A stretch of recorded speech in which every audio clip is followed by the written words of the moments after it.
Okay, so these are the 225 50 15 Hoosier drag radials, super gummy tires. So it takes a 10mm wheel spacer to avoid hitting the strut. Still pretty tight, but it works. This has got the 1.2 degrees of negative camber, and I'll turn that to 0 negative camber when I drag race. But even with the negative, it clears with the 10mm spacer. And I will need to use the rubber vertical spring spacer to give me about 3/4 of an inch of additional spacing, so that I can not rub. And I've got a bunch of other goodies. So anyway, that yeah, that looks crazy. There's so much rubber there, but this car produces a lot of power. So even as a non-turbo car, so I've got brake duct material, and for the road course, the inner flange to go to the brake rotor, and then I'll cut these down, but these are scoops. And then a couple of other things.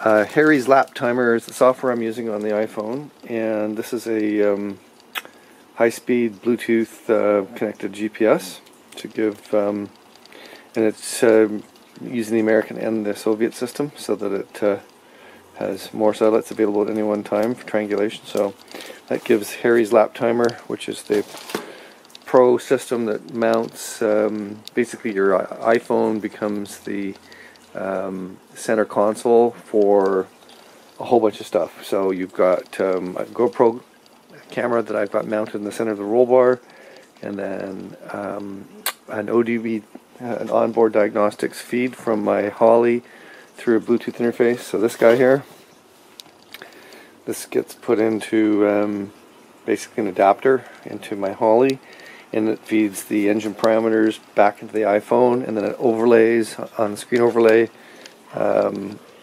video images plus all of the vehicle stuff, plus the track position and all of your performance stuff. So, and down in here further, I have, somewhere in here, I have a GoPro 4, and then a bunch of RAM mount goodies. So I'm going to have the car set up so that on the track I'll have all of the parametric data for YouTube videos. It'll be awesome for both the road course and even drag racing. I think I'll try it.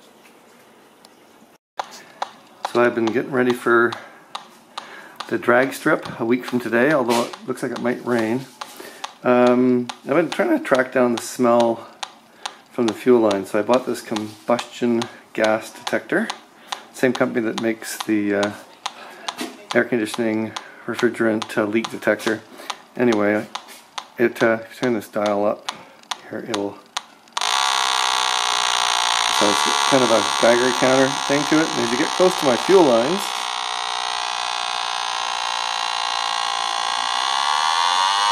see that? Pull away, goes back down. There's a coolant line, doesn't do it there, but go to a fuel line, it does. Go over here, where there's a fitting, nothing.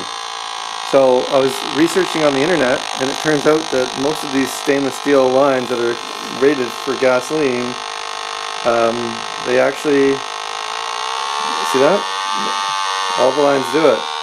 This is a very sensitive leak detector, but if you put your nose up against it, you'll smell it. So it's one of these things where, unless you go to the PTFE Teflon lines, you'll get weeping from a lot of these stainless steel systems. And even Earls says, oh, don't run them front to the back of the car, it's so long, there's a lot of fuel smell you'll get. So I guess racers sometimes put up with it, but I don't want my car to smell like gasoline. It seems to smell more now that I've had the car for a little while. Anyway, so I may have to replace those lines with the higher, like much more expensive PTFE lined stainless lines with different fittings and stuff. So that'd be a huge drag. But so I decided, because I had the fuel run all the way down to minimum, that I would have a look at the fuel filter, the input fuel filter again from the tank. And yeah, this time I can show you what's going on. So, getting more shit in here. Now, I'm wondering whether this is some of the rubber lines from the, you know, the rubber starting to dissolve on the fuel lines. Maybe I got a bad batch of no-name Chinese fuel lines from Summit Racing. I don't know. Not as much as last time. This last time this thing was absolutely full, but I've only run through a couple tanks of gas. I've run through 3 tanks of gas. So this could be residual crap from where the fuel sender sealant was used, which was a dumb move on my part. So I'll check it one more time again in another month. But yeah, I'll clean this out. Sort of nasty, eh? Anyway, let's hope that rain is not going to be happening on Friday when I want to do my track stuff. So anyway, we got racing slicks ready to go on, and spring spacers, and solid, I'll show you my solid transmission mount. Where is it? Yeah, here it is, here. So solid block of aluminum to create all kinds of trouble, make the car shake, but it'll keep the car in a happy place. And everything's been epoxy coated for my seat mounts, so ready to slam this in. And there's my completed roll bar assembly, so I'm going to put all that in the next few hours. Yeah, so this is working out nicely. Got the roll bar assembly in. As I said, it mounts the upper seatbelt mount and the lower seatbelt mount. And I've only got one seat in for now because I'm going to be drag racing, hopefully, coming weekend. Although the weather is looking very iffy. Yeah, seat moves back and forth, and as I said, the Simpson anti-submarine plugs in nicely to the Sparco quick release, the cam lock. So yeah, looks good. It's solid.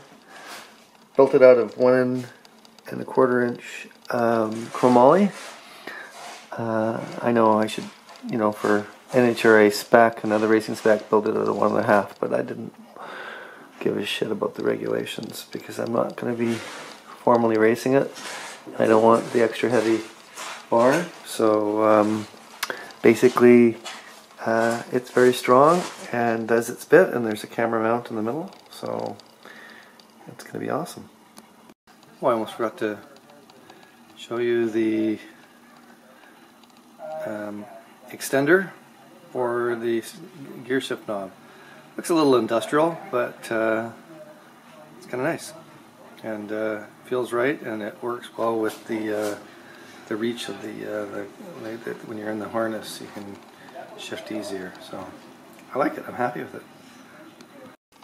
Well, I'm not finished, but this is my brace. I'll be painting it the